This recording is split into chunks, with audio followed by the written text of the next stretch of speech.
بسم الله الرحمن الرحيم الحمد لله رب العالمين الصلاة والسلام على رسوله الكريم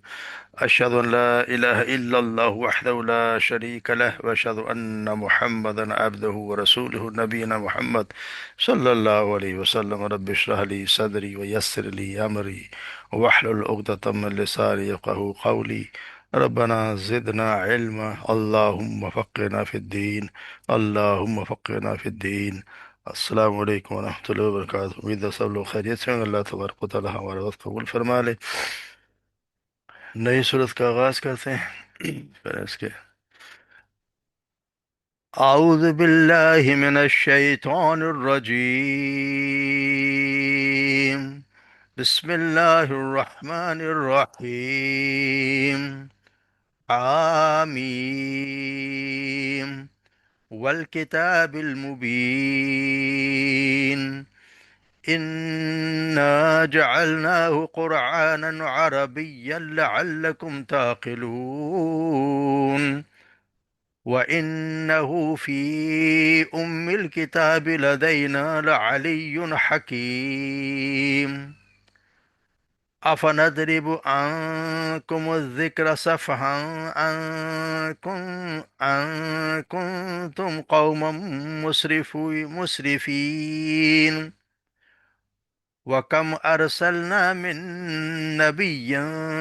فِي الْأَوَّلِينَ وَمَا يَأْتِيهِم مِّن نَّبِيٍّ إِلَّا كَانُوا بِهِ يَسْتَهْزِئُونَ فَأَهْلَكْنَا أَشَدَّ مِنْهُم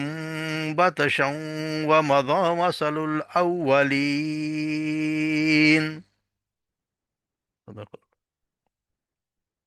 حامیم حروف مقطعات میں سے، والکتاب المبین، قسم ہے کتاب مبین کی، یعنی جو مبین سے نا کھول کھول کے بیان کرنے والی کتاب۔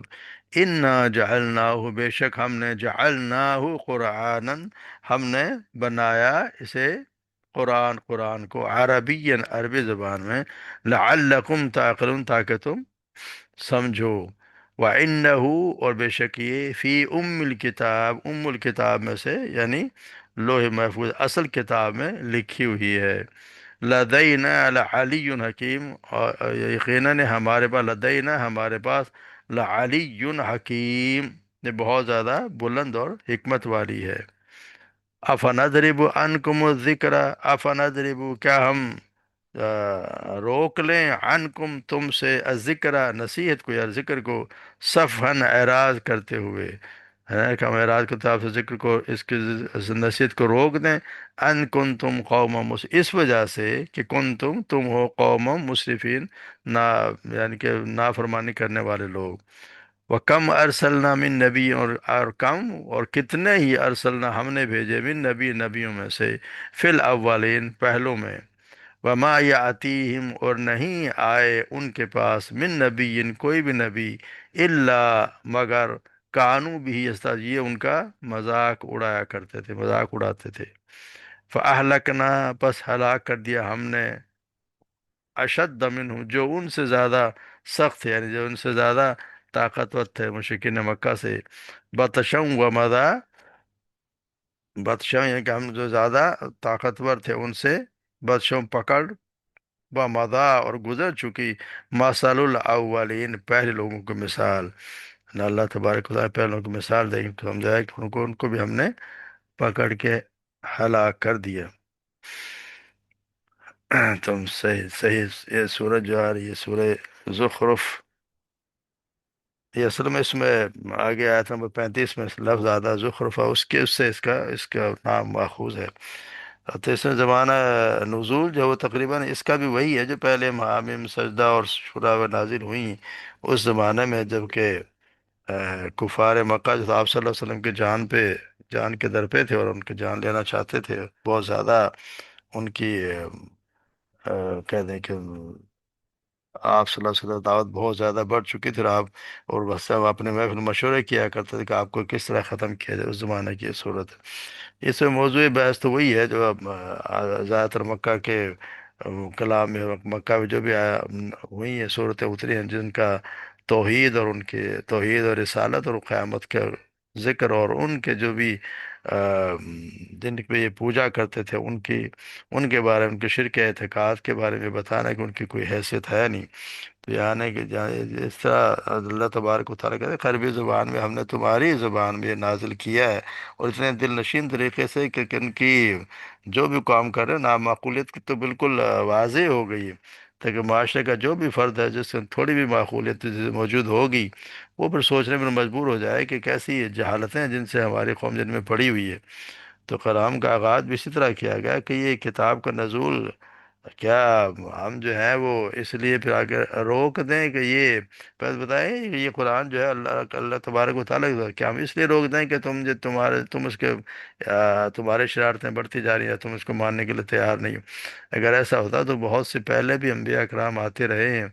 تو اس وقت اس سے سودا جب آغاز ہو جائے دنیا تو ختم ہو جاتی ہے، مگر ایسا ہوتا نہیں ہے۔ اللہ تبارک و تعالیٰ لوگوں کی ہر دھرمی یا ان کو نہ ماننے کے باوجود بھی اللہ تبارک و تعالیٰ ان کو اپنا راستہ دکھانے کے لیے انبیاء کرام بھیجتے رہے، ان پر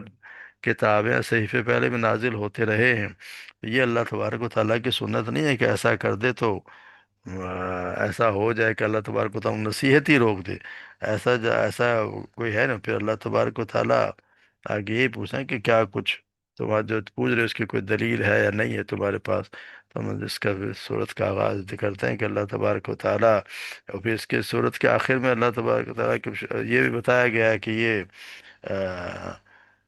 ان سے جب یہ کہا جاتا ہے کہ کیا کسی نبی کی کہ تعلیم ایسی آئی ہے جس میں کہا گیا کہ اللہ کے سوا کسی اور کی عبادت بھی کرو؟ تو ان کا اور کوئی تو دلیل ملتی نہیں ہے، کیونکہ یہ تو اندھی تقلید کرتے ہیں، اپنے باپ داداؤں کی تقلید پہ گزار، جب ان سے کوئی بات کی جاتی ہے یہی کہتے ہیں کہ ہمارے باپ دادا یہ کرتے آئے ہیں۔ حالانکہ جن کو باپ دادا یہ سیدنا ابراہیم علیہ السلام کی اولاد ہو میں فخر کرتے ہیں، تو ابراہیم علیہ السلام تو اپنے باپ دادا کا دین چھوڑ کے چلے گئے تھے، وہ تو اپنے قوم کو بھی چھوڑ دیا، اپنے ملک کو بھی چھوڑ دیا۔ تو یہاں جب ان سے کہا جاتا ہے کہ کوئی کوئی ایسی ہے کوئی کتاب جو اللہ کی طرف سے آئی ہو جس میں تعلیم دے کہ اللہ کے سوا دوسروں کی عبادت کرو، تو پھر وہ سیدنا عیسیٰ علیہ السلام کی کو ان کی مثال دے دیتے ہیں کہ دیکھو جی وہ عیسائی بھی تو عیسیٰ علیہ السلام کو ان کو پوچھتے ہیں۔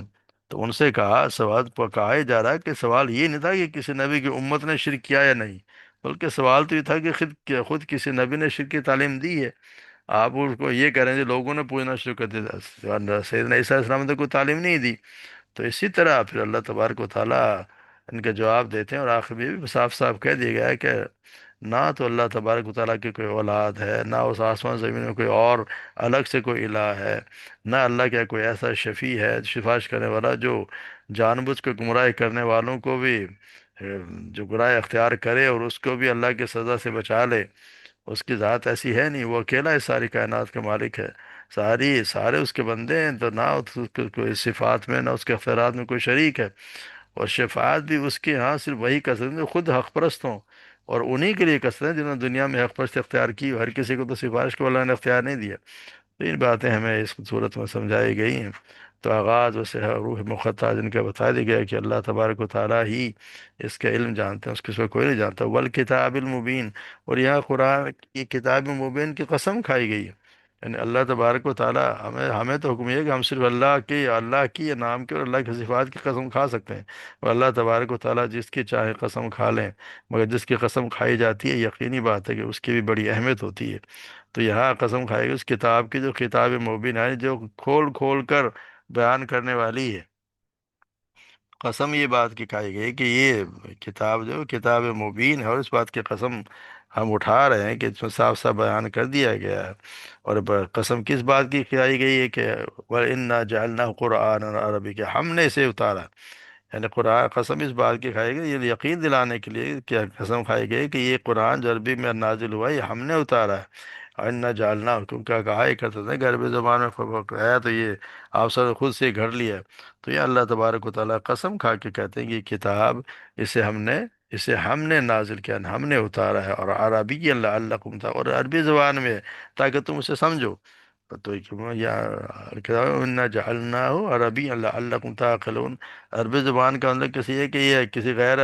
زبان میں نہیں ہے بلکہ تمہاری اپنی زبان میں، اس لیے اس کو جانچنے اور پرکھنے، اس کی قدر و قیمت کا اندازہ کرنے میں تو کوئی مشکل تو ہونی نہیں چاہیے، تمہاری اپنی زبان میں ہے تو اس کا کوئی تمہیں تو مسئلہ ہوگا ہی نہیں۔ اور پھر یہ کہ دوسرا بتایا گیا ہے کہ عربی زبان میں تو اس لیے ہم نے عربی اس لیے رکھی کہ ہمارا وہ قوم کو مخاطب کر رہے ہیں، تم جب تم نے ایک رسول بھیجا ہے تمہیں مخاطب کرا تو آپ کے زبان میں بھیجو، اب مخاطب کرے گا کسی اور زبان میں کرتا، جیسے ہم پہلے پڑھا ہے کہ انہوں نے کہنا تھا کہ جی لو جی ہم تو عربی ہیں اور یہ اجمیہ زبان میں ہے، قرآن نازل کر دیا گیا ہے۔ تو یہاں یہ کہا گیا انا جعلناہ قرآنا عربیا لعلکم تعقلون وانہ فی ام الکتاب، اور یہ یعنی یہ کتاب جو الکتاب، الکتاب سے مراد اصل کتاب، اور وہ لوح محفوظ میں ہے، جو لوح محفوظ جو اللہ تبارک و تعالیٰ کے پاس جو ہے اس میں ہے، وہ اللہ تبارک و تعالیٰ نہیں ہے، کیونکہ قرآن کے متعلق اللہ تبارک کیونکہ ہر قرآن جو بھی آئی ہے یا جو آسمانی کتاب وہیں سے آئی ہے، لوح محفوظ سے ہی آئی ہے، جیسے اللہ تبارک و تعالیٰ سورہ بروج فرمایا بل ہوا قرآن مجید فی لوح محفوظ، یعنی یہ قرآن بڑی شان والا قرآن سختی میں لکھا ہوا ہے جس کی حفاظت کی گئی ہے۔ اور پھر فرمایا انہ قرآن کریم فی کتاب مکھنون لا یمسہ الا المطہرون تنزیل من رب العالمین، یہ سورہ واقعہ میں کہ بلا شبہ یقینا باعزت پڑھی جانے والی چیز ہے، ایسی کتاب ہے جو چھپا کر رکھی ہوئی ہے، اسے کوئی ہاتھ نہیں لگا تھا مگر جو بہت پاک کیے ہوئے ہیں، تمام جہانوں کے رب کی طرف اتاری ہوئی ہے، یعنی الکتاب سے مراد یہ لوح محفوظ بھی ہے، اور اللہ تو کچھ لوگوں نے کہا کہ اللہ کا علم بھی ہے، تو اللہ کا علم بھی ہے تو وہ بھی تو اللہ تبارک و تعالیٰ کا علم جو ہے وہ بھی لوح محفوظ میں ہی لوح محفوظ کا اصل بھی وہی علم ہی ہے، جو اللہ تبارک و تعالیٰ علم ہے وہ اللہ تبارک و تعالیٰ نے لکھ کے رکھ دیا، اور وہی الکتاب ہے۔ تو اللہ تبارک و تعالیٰ کہ وہ ہم نے انہ فی الکتاب لدینا علی علی حکیم، اور یہ ہمارے پاس بہت حکمت والا بہت اونچے درجے کا ہے، علی بہت اعلیٰ، اور لدیہ لدیہ کا مطلب ہوتا ہے خاص قریب کے لیے، ایک آئندہ ہوتا ہے وہ بھی قریب کے لیے، آئندہ ہوتا ہے عام کے لیے، جیسے کہتے ہیں کہ المال آئندہ عمر، کہنے کہ مال جو ہے وہ عمر کے پاس ہے، اس مال کے اس مال کے لیے بھی آتا ہے جو اس کے پاس خود کے پاس، اور جو اس کے کہیں اور رکھا ہو بینک میں رکھا ہو اس کو مال کے لیے آئندہ آ جائے گا، مگر اگر مال و المال لدی العمر، یا صرف اس مال کے لیے آتا ہے جو اس کے پاس حاضر ہو، یعنی قرآن ہمارے علم میں لوگ ہمارے پاس یقیناً ہمارے خاص قرب بہت بلند مرتبے والا ہے، یعنی اللہ تبارک و تعالیٰ خاص اس کا اتنا اونچا مقام ہے، ملائے اعلیٰ میں اس کا اتنا اونچا مقام تمام کتابوں اور تمام علوم سے برتر و بلند ہے، اور حکیم ہے، یعنی کمال حکمت و دانائی کی کتابوں سے بھرا ہوا ہے اللہ، یعنی قرآن میں اللہ تبارک و تعالیٰ ہر حکمت کی بات ہمیں بتائی گئی، قرآن ایسے نہیں کہ کوئی ادھر ادھر کی کوئی باتیں کر دی گئی، کیونکہ یہ ایسی حکمت والی بات ہے کہ اس میں ایک باطل کی امیدیں چھوڑ نہیں سکتے، نہ ہی باطل اس کے مقابلے میں ٹھہر سکتا ہے، جیسے سورہ سام سجدہ میں پڑھا ہے کہ اس کے بعد باطل نہ اس کے آگے سے آتا ہے نہ اس کے پیچھے سے تو یہ تو ایک کمال حکمت والے تمام خوبی والے کی طرف سے، تمام خوبی والے کی طرف سے اتاری ہوئی ہے، تو اللہ تبارک و تعالیٰ کہ مطلب یہ ہے کہ اس آیت سے اللہ تبارک و تعالیٰ اس قرآن کی قدر و منزلت کہ ذہن نشین کرانا ہے، تاکہ کوئی شخص اس کو معمولی سمجھ کے اس پہ ایمان نہ لائے، اور اس کا اور اس کے فائدہ اٹھانے سے محروم ہو جائے، تو اسی انہ قرآن کریم بل ہوا قرآن مجید کے الفاظ کے ساتھ اس کی بہت اہمیت ظاہر کی گئی ہے۔ پھر اللہ تبارک و تعالیٰ کا نادرب عنکم و ذکر سفن ان کنتم قوم مسرفین، کیا ہم چھوڑ دیں تم، اس لیے چھوڑ دیں کہ تم یہ اس قوم کو ہم نصیحت کرنا ہی چھوڑ دیں، کہ وہ ایسی قوم ہے جو ماننے کے تیار نہیں ہے، جو نافرمانیاں کر رہی ہے، حد سے بڑھنے والی قوم ہے، مصرف ہے، اسراف کرنا ہے، حد سے بڑھ جانا، اس کا مطلب ہے کہ ہم اس کو اس لیے چھوڑ دیں کہ یہ ایسی کہ قوم ہے جو ماننے کے لیے تیار نہیں، تو اس سے پتہ چلتا ہے کہ اس کا اگر آپ ایسے غور کرتے اس کا مطلب یہ ہے کہ جیسے ایک عرب کو آپ سمجھے مشرکین مکہ کو کہ ایسی قوم جو صدیوں سے اس جہالت اور پستی اور بد حالی میں مبتلا ہے، قوم کا حال اگر دیکھیں تو ایسا ہی جیسے ایک قوم ہے جو بد حالی میں مبتلا ہے، اور اللہ تبارک و تعالیٰ کا خصوصی طور پہ کرم ہوتا ہے اور اس کے اندر ایک بہترین رہنما اٹھا دیتا ہے، اور جو اسے جہالت کی تاریکی سے نکالنے کے اپنا کلام اللہ تبارک و تعالیٰ اس کے ساتھ بھیج دیتے ہیں، مگر تاکہ وہ اس قوم کو بیدار کرے، غفلت سے جگائے، مگر قوم جو ہے وہ بجائے اس کے بعد ماننے کے، اس کا قبائلی سردار رہنما کے پیچھے ہاتھ دھو کر پڑ جاتے ہیں، اور اسے ناکام کرنے کی ایڑی چوٹی کا زور لگا دیتے ہیں، جو جو وقت گزرتا جاتا ہے ان کے دعوت و شرارت بڑھتی جاتی ہے، جہاں تک کہ وہ اسے قتل کرنے کی بھی ٹھان لیتے ہیں۔ تو اس حال میں ارشاد ہو رہا ہے کیا ہم تمہاری اس نالائکی کی وجہ سے تمہاری اصلاح کرنا چھوڑ دیں، یہ اثر نصیحت کا سلسلہ روک دیں، یا تمہیں پستی میں پڑا رہنے دیں، اگر ایسا ہوتا تو پھر ایسا ممکن ہے، اگر ایسا ہوتا پھر قوم کو، اب آپ دیکھیں پھر اس کے باوجود ایسی حرکتیں کرنے کے باوجود اللہ تبارک و تعالیٰ نے 23 سال میں قرآن کو نازل کیا، اور پھر وہیں اسی علاقے میں 1 لاکھ سے زیادہ لوگ آپ صلی اللہ علیہ وسلم کے زمانے میں ہی اسلام لے آئے۔ اور آج اللہ تبارک و تعالیٰ کی توفیق سے اور اللہ تبارک و تعالیٰ کسی قرآن کی وجہ سے ہی آپ دیکھیں کہ دنیا میں اربوں مسلمان ہیں۔ اللہ کا ہم سے نام لینے والے تو اربوں مسلمان ہیں، یہ الگ بات ہے کہ ہم اس پہ صحیح طور پہ اللہ تبارک و تعالیٰ کی فرمانبرداری نہیں کر رہے، یا ان کے مطابق، دین کے مطابق نہیں چل رہے، وہ الگ بات ہے۔ مگر اللہ تبارک و تعالیٰ نے جو آپ صلی اللہ علیہ وسلم کے ذریعے ہمیں تعلیم دی، اس کا نتیجہ کیا نکلا کہ کتنے لوگ جو ہیں وہ اللہ تبارک و تعالیٰ نے بھیجے،